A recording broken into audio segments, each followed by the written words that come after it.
Assalamualaikum warahmatullahi wabarakatuh. Selamat siang teman-teman semua. Di video tutorial ini akan dijelaskan terkait cara melakukan koreksi geometrik metode image to maps. Kalau di Selasa kemarin teman-teman sudah melakukan koreksi geometrik image to image, acuannya dari citra lain yang sudah memiliki koordinat yang sesuai dengan posisi sebenarnya di lapangan. Kalau sekarang teman-teman belajar cara koreksi geometrik menggunakan acuan peta cetak yang memiliki koordinat yang sudah sesuai dengan kondisi sebenarnya di lapangan. Nah, karena di Indonesia ada Badan Informasi Geospasial yang menyediakan peta cetak tersebut, atau di sini namanya peta RBI ya. Jadi kita bisa pakai peta tersebut sebagai acuan dalam proses koreksi geometrik metode image to maps. Nah, kalau teman-teman perhatikan di langkah kerja acara 4 yang sudah ada di grup, di halaman 12 ada perintah untuk melakukan georeferensi peta RBI cetak. Karena kalau misal teman-teman mengunduh peta RBI dari situs atau portal Inageo portal tersebut, koordinat yang ada di peta RBI rentan hilang, jadi kita perlu georeferensi lagi, untuk istilahnya mendaftarkan lagi koordinatnya agar koordinatnya bisa kebaca. Nah, di langkah kerja sudah ada langkahnya. Kalau misalnya teman-teman nanti di kemudian hari akan melakukan koreksi geometrik sendiri, tapi untuk praktikum kali ini dari kami asisten di folder bahan ya, di bahan kami sudah siapkan peta RBI cetak yang sudah tergeoreferensi. Jadi sudah kami georeferensi untuk memudahkan teman-teman karena peta yang kita butuhkan cukup banyak. Kalau teman-teman misalnya mau georeferensi sendiri, dipersilahkan. Kami rasa juga teman-teman pasti masih ingat ya, karena sudah pernah diajarkan di praktikum IDS di semester lalu, karena ini basic dari kartografi. Oke. Tapi intinya di praktikum kali ini, kami asisten sudah menyiapkan peta RBI-nya, jadi teman-teman bisa langsung pakai peta tersebut. Oke. Nah, oleh karena itu teman-teman bisa langsung masuk ke langkah 11 di sini ya. Kita pertama buka NV-nya. Nah, kita buka NV terlebih dahulu. Open image file. Teman-teman silahkan buka dulu bahannya. Di sini kita pakai bahan citra yang belum terkoreksi. Silahkan dibuka. Nah, nanti akan muncul jendela NV warning. Teman-teman gak usah panik karena ini adalah hal yang wajar, karena data yang kita masukkan tadi memang belum memiliki informasi koordinat. Jadi NV kasih peringatan di sini. Nah, the map information in header appears to be in correct format. Nah, teman-teman silahkan oke aja karena kita mau melakukan koreksi geometrik ya. Oke. Nah, nanti di jendela available band list citranya sudah masuk. Seperti biasa, teman-teman kompositkan bandnya ya, pakai true color. Karena ini citra Landsat 7, berarti kombinasinya pakai band 3, 2, 1. Oke, rednya 3, greennya band 2, bluenya band 1. Oke, kemudian load RGB. Nah, nanti akan muncul jendelanya. Teman-teman kita perlu ingat lagi ya, di sini adalah jendela utama dari tampilan citranya. Nah, kalau di sini ada jendela scroll dan ada jendela zoom. Ini perlu diingat-ingat lagi karena nanti kita akan buat titik ikat di sini. Nah, kalau teman-teman arahkan kursornya misal ke sebelah mana ya, sini deh pojok. Oke, nah nanti dia akan ikut di jendela utama ini dia akan mengikuti kursor yang teman-teman arahkan di jendela scroll. Nah, kalau teman-teman arahkan kursor yang ada di jendela utama ini, misalnya ini aku arahkan ke mana ya? Nah, di sini deh. Oke, nah nanti di sini di jendela zoom dia akan mengikuti, gitu. Sama kalau misalnya diarahkan ke laut, misalnya. Nah, kalau citranya sudah dibuka, kita perlu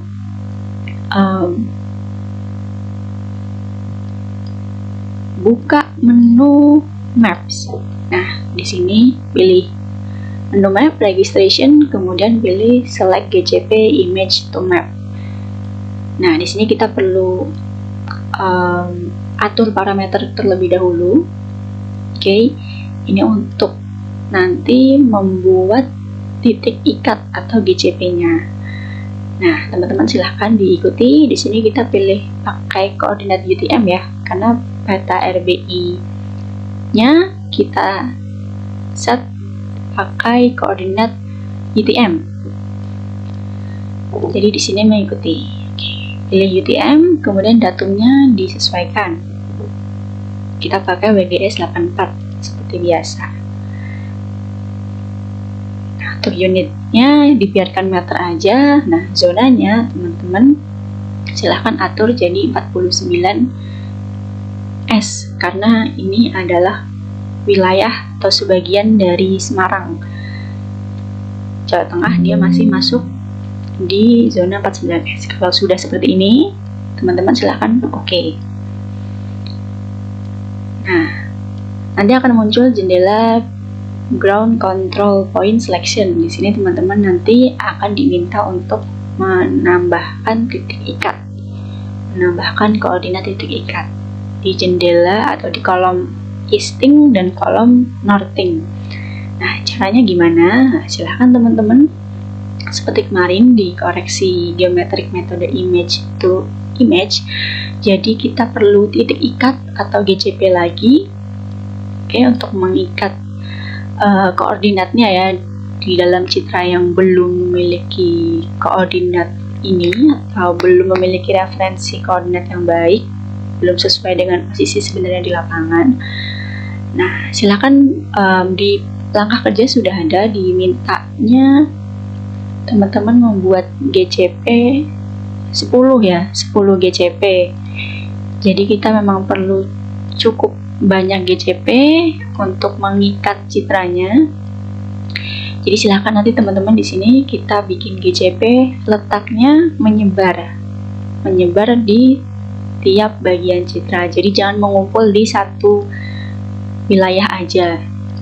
Kenapa perlu menyebar? Agar dia gampangnya, karena titik ikat, dia gampangnya itu akan mengikat sesuai dengan keberadaan koordinat. Kalau misalnya teman-teman bikin titik GCP-nya hanya di sebelah sini, misal di sebelah sini ya laut ya, nanti dia akan mengikatnya ya hanya di sebelah sini saja.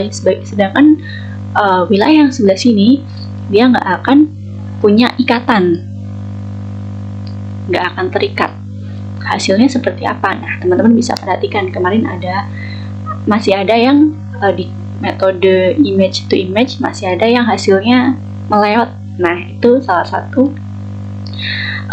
bisa diakibatkan karena titik GCP-nya kurang menyebar atau titik GCP-nya kurang banyak. Nanti silahkan teman-teman buat titik GCP-nya, kita buat sama-sama ya. Kalau misalnya kita gampang-gampang dulu deh, di pojok-pojok boleh. Oke, mulai dulu dari pojok-pojok, dari pinggir-pinggir. Misalnya di sini nih. Teman-teman silahkan cari objek sama seperti kemarin ya, yang tidak bergerak dalam waktu yang lama, statis, tidak bergerak dalam waktu yang lama, dan posisinya itu ada di peta RBI. Oke, posisinya ada di peta RBI dan mudah diidentifikasi, mudah dicari. Nah, misalnya ini aku arahkan di sini ya, yang gampang diingat di pinggir-pinggir. Kita buat dulu misal mana ya, Nah, misalnya di sini ya. Nah, oke.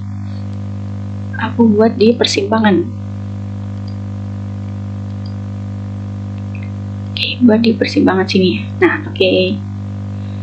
Nah, kalau sudah, ini sudah aku atur, nanti mau bikin titik ikat di sini. Nah, caranya teman-teman buka ArcMap-nya, buka ArcMap, kemudian add data dari peta cetak RPI. Ada di folder ya, yang sudah tergeoreferensi, jadi teman-teman nggak perlu georeferensi lagi. Nah, silahkan teman-teman add. Nah, di sini karena aku kemarin sudah coba buka, jadi aku bukanya dari sini, repair data source. Misalnya, nah ini petanya. Kalau sudah tergeoreferensi, nanti pasti tampilannya seperti ini ya teman-teman. Jadi ketika teman-teman aktifkan layernya, semuanya dia akan tertampil. Kalau misalnya belum tergeoreferensi, biasanya dia tidak tertampil dalam satu view seperti ini. Ini untuk tampilannya sudah mirip ya sama citranya, kurang lebih sudah mirip. Nah, ya kan? Oke. Nah, teman-teman silakan kalau misalnya masih tumpang tindih, bisa diatur urutannya seperti ini nih. Bisa diamati ya teman-teman. Biasanya bisa tumpang tindih di sini dari informasi tepi petanya. Jadi biar tampilannya bisa terlihat semua jelas, objek yang ada di peta bisa diatur seperti ini urutan layernya untuk memudahkan teman-teman.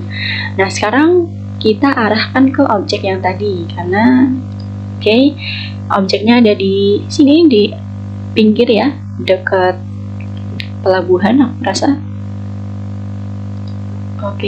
Nah berarti kita arahkan ke sebelah sini.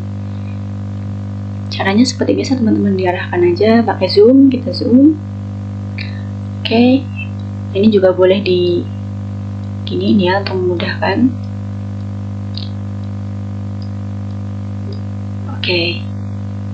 Nah, salah satu ciri-ciri peta yang sudah tergeoreferensi, kalau misalnya teman-teman arahkan kursornya pindah-pindah gini nih. Nah, di sini ada jendela. Ada section. Ada section yang menampilkan informasi koordinat setiap kursornya bergerak. Nah, karena dia pakai format atau proyeksi UTM, jadi di sini tertampilnya dalam satuan UTM, satuan meter. Nah, disesuaikan dulu nih teman-teman. Nah, karena titik punya aku ada di sini ya, dekat sama lengkungan jalan ini, berarti dia ada di sebelah. Ada di sebelah sini ya. Ini titiknya. Nah, kalau teman-teman sudah dapat, udah sama persis, silahkan pakai tools. Di ArcMap ada tools identify nih, yang bulat ada tulisan I, identify. Kalau misalnya belum ada, teman-teman bisa klik kanan di section menu bar ini ya, klik kanan terus ke bawah, terus nanti ada ini menu tools. Kalau misalnya belum aktif, silahkan diaktifkan dulu, nanti akan muncul jendela ini, identify. Kalau sudah, nah teman-teman bisa, ini aku kecilin aja biar jendela ground control point-nya kelihatan teman-teman. Ini ya. Ini di zoom lagi, tadi di sebelah mana? Nah, di sebelah sini ya. Arahin dulu. Nah, kalau sudah, silahkan tadi pakai identify. Nah, arahkan ke titiknya, karena di sini titiknya berarti di ArcMap, di petanya ya, di sebelah sini. Klik kanan sekali, nanti akan muncul jendela identify. Nah, di bagian location ini akan muncul koordinat pastinya berapa. Di sini ada 410.347,529. Di sini komanya pakai titik ya, desimalnya pakai titik. 9.211.514,407. Ini juga desimalnya pakai titik. Nah, silakan teman-teman copy dulu satu-satu. Ini untuk isting. Yang depan ini adalah istingnya, di copy. Karena isting berarti teman-teman juga taruh di kolom isting. Nah, silakan Ctrl V ya, paste. Nah, di sini karena dia tadi masih ribuan ya, ribuannya dia pakai koma, jadi kita hilangkan ribuannya. Jadi kita sisakan desimalnya aja. Oke, paham ya teman-teman? Sama kayak yang satunya, yang Northing. Diklik kanan, copy. Di sini catat V.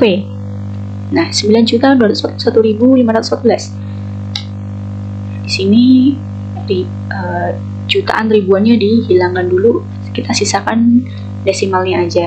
Jadi diperhatikan koma titiknya ya teman-teman, desimalnya. Nah, kalau sudah, silahkan teman-teman klik add point untuk menambahkan atau membuat titik di objek ini.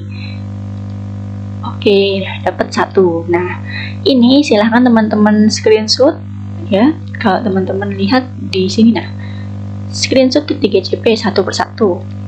Karena diminta untuk membuat 10 titik, berarti nanti teman-teman setelah selesai membuat 1 titik GCP, silahkan di screenshot. Oke, kalau sudah 1 screenshot, terus masukkan ke lembar kerjanya. Oke, di lembar kerja juga sudah ada ya. Nah, di sini teman-teman nanti silahkan, ini perlu kami kasih tahu di awal supaya nanti teman-teman nggak kelewatan ketika melakukan screenshot. Nah, ini sudah 1, silahkan dilanjutkan untuk titik yang lainnya. Caranya masih sama. Oke, untuk titik berikutnya juga sama ya teman-teman. Misal untuk titik kedua ya, tadi aku cari lokasinya, objeknya. Nah, silahkan di copy aja istingnya. Nah, di sini teman-teman tinggal taruh aja, ditimpa aja nggak apa-apa. Oke, jangan lupa komanya, ribuannya ini dihilangkan dulu. Satunya juga. Oke. Nah, juta ribunya dihilangkan dulu, sisakan desimalnya. Kalau sudah, sama add point. Nah, nanti muncul yang kedua. Jangan lupa juga nanti ini di screenshot. Nah, yang ketiga juga sama, nanti tinggal di copy paste add point. Oke teman-teman, di sini punya aku udah selesai bikin 10 titik. Nah, dikarenakan kalau teman-teman perhatikan peta RBI-nya ya. Nah, di sini kita peta RBI-nya. Oke, dia itu hanya segini ya. Oke, kelihatan nggak kursornya? Dia hanya merepresentasikan area sebesar ini. Untuk yang lainnya memang belum tercover. Kalau teman-teman misalnya pengen nambahin yang di pojok sini, teman-teman bisa tambahkan lagi nanti data RBI-nya di situs Inal Geoportal. Teman-teman bisa unduh nanti di georeferensi sendiri. Nah, untuk praktikum kali ini, sementara kita pakai data peta dengan area besar ini dulu ya teman-teman untuk latihan. Oke, nah ini sudah 10 ya, kurang lebih tidak terkumpul di satu area aja, ini cukup menyebar walaupun belum semuanya. Oke, kalau sudah, nah teman-teman untuk jendela ground control point selection ini bisa kalian SS. Di sini ada tampilannya ya, RMS errornya berapa. Nah, ini bisa kalian SS dia untuk hasil praktikum 11.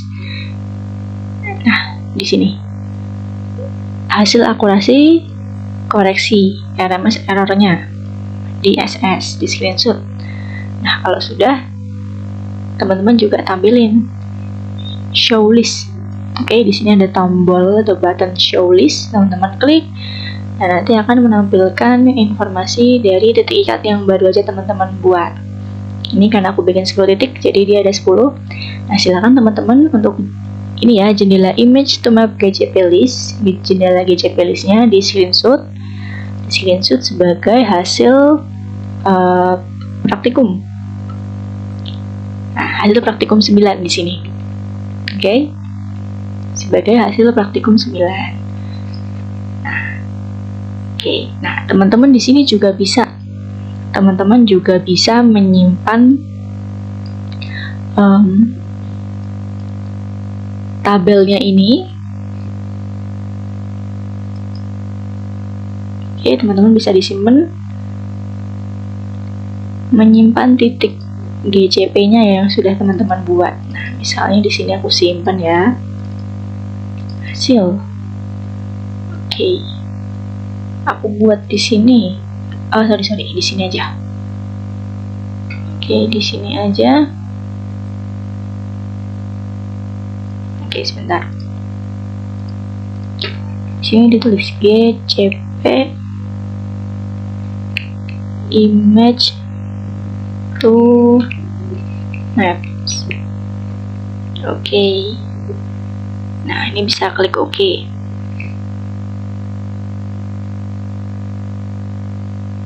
Nah,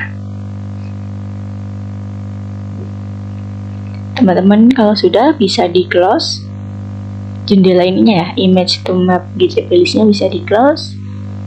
Nah, ini bisa mapnya bisa di minimize dulu. Nah, kita kembali ke jendela ground control point selection. Nah, di sini teman-teman silahkan, kalau sudah 10 titik bisa dicek nih ya NMS errornya. Kalau dirasa sudah bagus, karena kita pakai Citra Landsat 7, dia resolusinya 30 meter. Syarat batas minimal NMS errornya itu setengah dari resolusi spasial Citra. Jadi batasnya adalah 15 meter. Jadi sebaiknya NMS errornya teman-teman ada di bawah 15 meter supaya hasilnya baik dan layak untuk digunakan sebagai data analisis berikutnya. Nah, oke, kalau sudah 10 titik teman-teman silahkan ke menu option. Di sini ada menu warp file, dipilih warp file. Ulangin ya, option warp file, jangan sampai salah. Nah, di sini kita akan melakukan pemilihan citranya. Karena kita mau koreksi citra ini ya, yang belum terkoreksi, teman-teman silahkan pilih. Kalau sudah, di-select dulu sampai biru, baru di OK. Nah, kalau sudah, nanti muncul jendela namanya registration parameter. Di sini teman-teman diperhatikan terlebih dahulu untuk proyeksinya ya. Diperhatikan apakah sudah betul UTM zona 49S, datumnya juga WGS84. Nah, di sini teman-teman untuk metodenya silahkan pilih yang RST. Resample-nya kita pakai Nearest Neighbor. Nah, untuk penyimpanannya silahkan pilih button choose seperti biasa ya. Nah, untuk namanya silahkan teman-teman, kalau punya aku namain Citra terkoreksi image to maps. Nah, ini punya aku ya. Teman-teman silahkan dinamainya, mau ikut boleh, mau yang lain juga silahkan. Nah, kalau sudah, tinggal teman-teman sudah dipastikan seperti ini tadi proyeksinya, metode resampling, dan outputnya ya, nanti silahkan klik OK. Nah, ini prosesnya ditunggu dulu. Nah, kalau sudah, nanti akan muncul di sini jendelanya. Ini bisa kita minimize dulu ya. Nanti akan muncul hasil koreksinya di jendela available band list.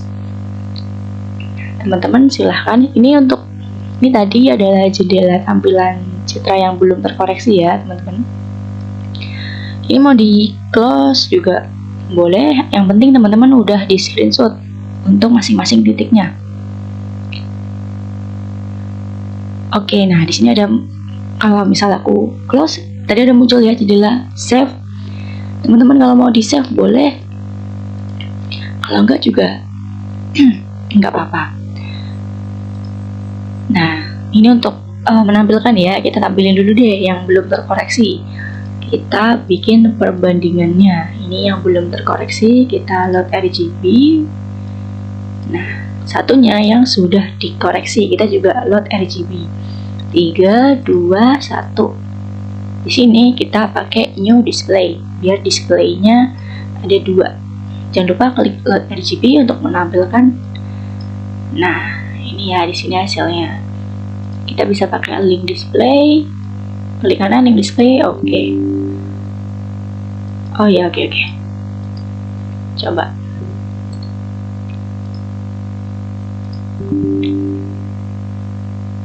Kenapa nih nggak bisa? Oke, kalau nggak bisa teman-teman bisa manual aja ya di sini untuk menampilkan aja kok. Nah, ini kira-kira gini ya. Nah, untuk kita tahu apakah ini citranya sudah terkoreksi atau belum, di langkah kerja juga sudah ada sebenarnya. Nah, teman-teman silahkan di sini bisa menggunakan tools ya, namanya kursor locator. Oke. Kursor location maksudnya. Caranya di tampilan citranya ya, klik kanan, nanti ada menu ini kursor location atau value, diklik. Ini untuk kursor locator yang citra belum terkoreksi. Jadi kalau misalnya citranya nih yang belum terkoreksi, bedanya apa? Kalau teman-teman arahkan kursornya ke objek-objek yang ada di citra belum terkoreksi ini, di jendela kursor locator atau kursor location tidak akan menampilkan informasi koordinatnya. Kursor location atau lokasi ya, lokasi kursornya ini dari koordinat mana? Nah, dia tidak tertampil karena belum ada informasi koordinatnya, karena kita tadi citra ini kan belum terkoreksi. Sedangkan kalau teman-teman arahkan kursor ke citra yang sudah dikoreksi, yang baru aja kita koreksi, nah nanti di sini akan menampilkan informasi koordinatnya. Ya kan, di sini udah ada koordinatnya lengkap, ada pakai UTM ya, easting dan south ya, karena ini 49S tadi. Easting, northing. Nah, di sini ada juga latitude longitude-nya juga. Dalam versi latitude longitude juga ada. Bedanya kalau yang tadi belum terkoreksi dia tidak tertampil koordinatnya, kalau yang sudah dikoreksi dia menampilkan informasi kalau kita geser ke manapun gitu. Nah, teman-teman silakan di SS. Jadi ini bisa dulu diarahin dulu kursornya ke citra yang belum terkoreksi, kemudian di SS ditampilin kursor location-nya. Nah, yang ini juga nanti di SS tampilannya kalau di lembar kerja seperti ini. Nah, tampilannya nanti seperti ini teman-teman. Ini citra yang belum terkoreksi. Nah, ini citra yang sudah terkoreksi. Teman-teman jangan kegocek ya, di sini walaupun ada tulisan belum terkoreksi, tapi karena di sini sudah ada informasinya warp itu terkoreksi maksudnya. Kira-kira begitu teman-teman untuk metode koreksi geometric image to maps. Silahkan diikuti. Kalau misalnya ada pertanyaan bisa ditanyakan ke asisten praktikum.